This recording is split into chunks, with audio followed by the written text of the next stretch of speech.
சூர்யா நடிச்ச கருப்பு படம் நேத்து 7வது நாள் எப்படிப்பட்ட வசூல் அப்படிங்கிறத பார்க்க போறோம். ஏன்னா நேத்து "திருஷ்யம் 3" ரிலீஸ் ஆயிருக்கு. "திருஷ்யம் 3" ரிலீஸ் ஆனதுனால வேர்ல்டு வைடு ஒரு பெரிய ஸ்கிரீன்ஸ் அதுக்காக ஒதுக்கப்பட்டிருக்கு. இதனால கருப்பு நேத்து வசூல்ல பெரிய அளவுல பின்னடைவு சந்திச்சிருக்கா? இல்ல ஒரு சூப்பரான கலெக்ஷன் எடுத்திருக்கா? அப்படிங்கிறத நம்ம ரொம்ப தெளிவா பார்ப்போம். இன்னும் சில படங்கள் அதெல்லாம் என்னென்ன படங்கிறத வீடியோக்குள்ள பார்க்கலாம். அது மட்டும் இல்லாம நேத்து வீடியோல நான் வந்து ஒரு ஃப்ரேம் ஒண்ணு வச்சிருந்தேன்.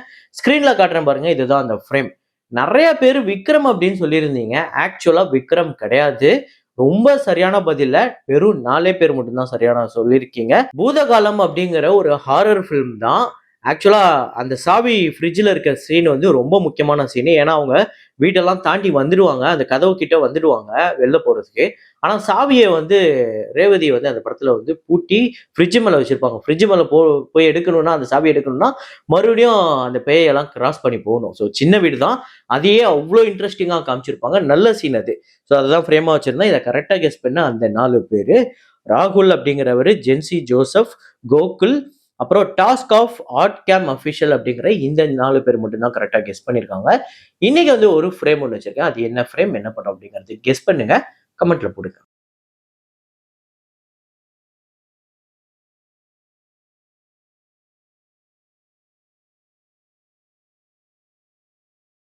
மைக்கேல் அப்படிங்கிற படம் நேத்து 28வது நாள் இந்தியால 42,00,000 டோட்டலா 73,65,00,000 வந்து வசூல் பண்ணியிருக்கு.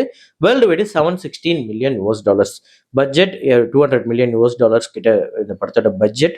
பூத் பங்களா நேத்து 35வது நாள் இந்தியால 85,00,000 உலகம் முழுக்க 95,00,000 263,77,00,000 உலகம் முழுக்க வசூல் பண்ணியிருக்கு. 120 கோடி பட்ஜெட்.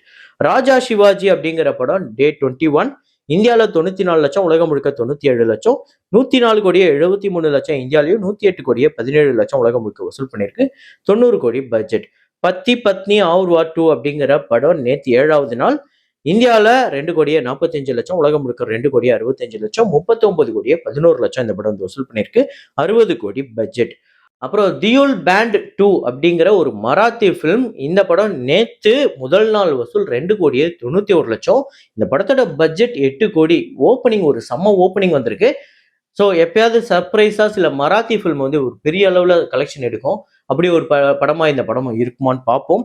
அப்புறம் மலையாளம்ல அதிரடி நேத்து 8வது நாள் கேரளால 1,25,00,000 உலகம் முழுக்க 1,63,00,000 27,89,00,000 கேரளாலயும் 57,63,00,000 உலகம் முழுக்க வசூல் பண்ணியிருக்கு.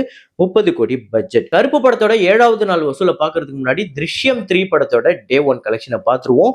கேரளால 11,77,00,000 வந்து கலெக்ட் பண்ணியிருக்கு. தமிழ்நாட்டுல 1,37,00,000, ஆந்திரா தெலுங்கானால 2,33,00,000, கர்நாடகால 2,93,00,000, ரெஸ்ட் ஆஃப் இந்தியால 1,40,00,000, ஓவர்சீஸ்ல 27,63,00,000 உலகம் முழுக்க 47,43,00,000 இந்த படம் வந்து கலெக்ட் பண்ணியிருக்கு. ஸோ "திருஷ்யம்" படத்தோட இந்த டே 1 கலெக்ஷன் அப்படிங்கிறது ஃபைனல் நம்பர் கிடையாது. இதுல சில நம்பர்ஸ் மாறலாம். அதை நாளைக்கு வீடியோல நான் அப்டேட் பண்றேன். ஸோ டே 1 ஒரு செம்ம ஓப்பனிங் வந்திருக்கு. முக்கியமா கேரளால சொல்லியே ஆகணும். கேரளால ஹையஸ்ட் ஓப்பனிங்ல கண்டிப்பா இது 3வது இடம் அப்படின்னு சொல்லலாம். மலையாள ஃபிலிம்ஸ்லயே வேர்ல்டு வைடு கலெக்ஷன்ல டே 1 ஓப்பனிங் டேவோட கலெக்ஷன்ல 2nd இடத்துல இருக்கு "திருஷ்யம் 3". ஸோ இப்ப அந்த லிஸ்ட்டை நம்ம பார்த்துருவோம். ஃபர்ஸ்ட் வந்து ஓப்பனிங் டே வேர்ல்டு வைடு ரெக்கார்ட்ல என்ன படங்கள்லாம் இருக்கு டாப் 5ல அப்படிங்கறத பார்ப்போம்.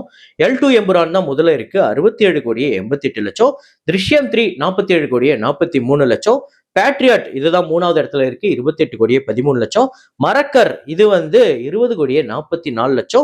"குருப்பு" 19,19,00,000. ஆக்சுவலா இதுல குருப்ப தவிர மீதி எல்லாத்துலயுமே மோகன்லால் இருக்காரு. ஸோ பேட்ரியாட்லயுமே மம்முட்டி இருந்தாலுமே மோகன்லால் அதுல ஒரு முக்கியமான ஹீரோ. அதாவது 2 பேரும் நடிச்ச படம் தான். எம்புரான், "திருஷ்யம் 3", மரக்கார் 3மே மோகன்லால். ஸோ மலையாளம் சினிமாவோட ஒரு பிக்கெஸ்ட் பாக்ஸ் ஆஃபீஸ் கிங் அப்படின்னு நம்ம வந்து மோகன்லால் அவர்கள தான் சொல்ல முடியும். மம்முட்டி அவர்கள கூட நம்மளால சொல்ல முடியாது. ஏன்னா நெறைய ரெக்கார்ட்ஸ் அவர் வச்சிருக்கிறது தான் இங்க இருக்கு. ஸோ அந்த மாரி ஒரு பெரிய ரெக்கார்டு தான் "திருஷ்யம் 3யுமே" கிரியேட் பண்ணியிருக்கு. ஸோ இப்ப கேரளாவ பொறுத்தவரையும் ஹையஸ்ட் ஓப்பனிங் எந்தெந்த படங்கள் டாப்ல இருக்கு அப்படின்னு பார்த்தீங்கன்னா, "எல்2 எம்புரான்" 14,07,00,000. லியோ வந்து 12,11,00,000 ஒரு தமிழ் படம் இருக்கு. "திருஷ்யம் 3" வந்து 11,77,00,000. கூலி வந்து இருக்கு. இதுவுமே ஒரு தமிழ் படமா இதுல வந்து 4வது இடத்துல இருக்கு. 9,15,00,000. பேட்ரியாட் 8,63,00,000. ஸோ இதுல 2 தமிழ் படம் இருக்கு. இதுலயுமே "திருஷ்யம் 3" 3வது பொசிஷன்ல இருக்கு ஹையஸ்ட்ல. ஸோ கண்டிப்பா இந்த படத்துக்கு டே 2மே வந்து நம்பர் பார்த்தீங்க அப்படின்னா, அட்வான்ஸ் புக்கிங்லாம் நல்லா இருக்கு. ஸோ கண்டிப்பா டே 2மே ஒரு நல்ல நம்பர் வரும் அப்படின்னு எதிர்பார்க்கலாம். இந்த படத்தோட பட்ஜெட் எவ்வளோ, இந்த படம் தியேட்ரிக்கல் ரைட்ஸ் எவ்வளோ போயிருக்குங்கிறதெல்லாம் வரப்போற நாட்கள்ல தெளிவா பார்ப்போம்.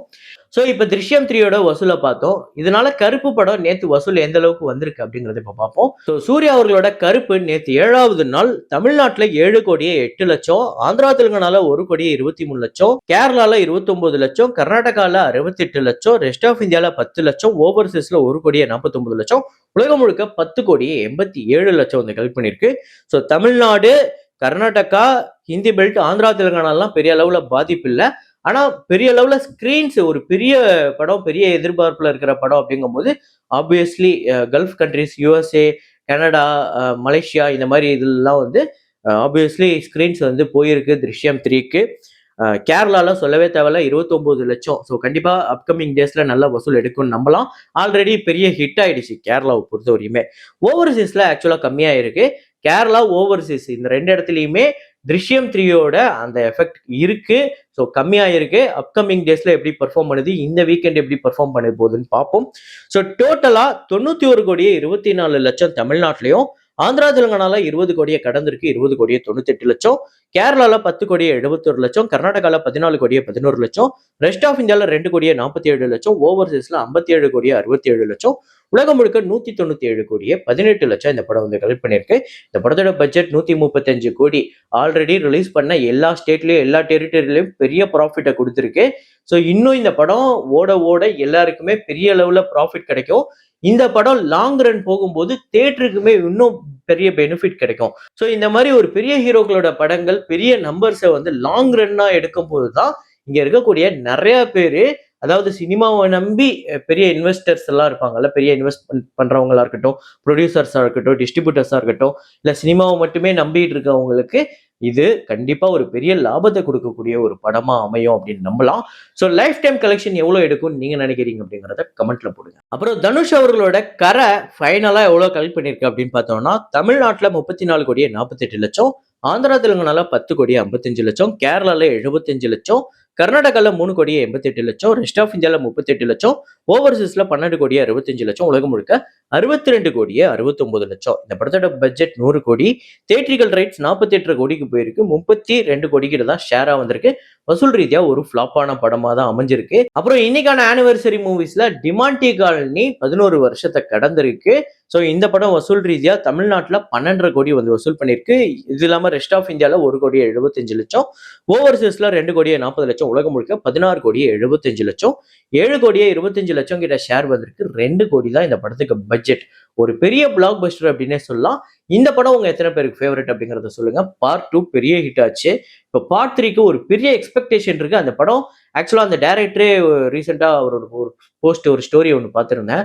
பயங்கரமா இருக்கும். ரொம்ப பயந்து தான் நீங்க வெளில வருவீங்க அப்படிங்கிற மாதிரி. இதுக்கு முன்னாடி நீங்க பார்த்ததை விட இது ரொம்ப திகிலாவே இருக்கும் அப்படின்னு சொல்லியிருக்காரு. ஸோ பார்ப்போம் டிமாண்டி காலனி 3 எப்படி வரப்போகுது அப்படிங்கிறத. ஸோ நீங்க எத்தனை பேர் இந்த டிமாண்டி காலனி 3க்காக வெயிட் பண்றீங்க அப்படிங்கிறத கமெண்ட்ல போடுங்க. இதே மாதிரி ஒரு வீடியோல, இதே மாதிரி கலெக்ஷன் ரிப்போர்ட்ல மீண்டும் நான் உங்களை சந்திக்கிறேன். Signing off, Rahman.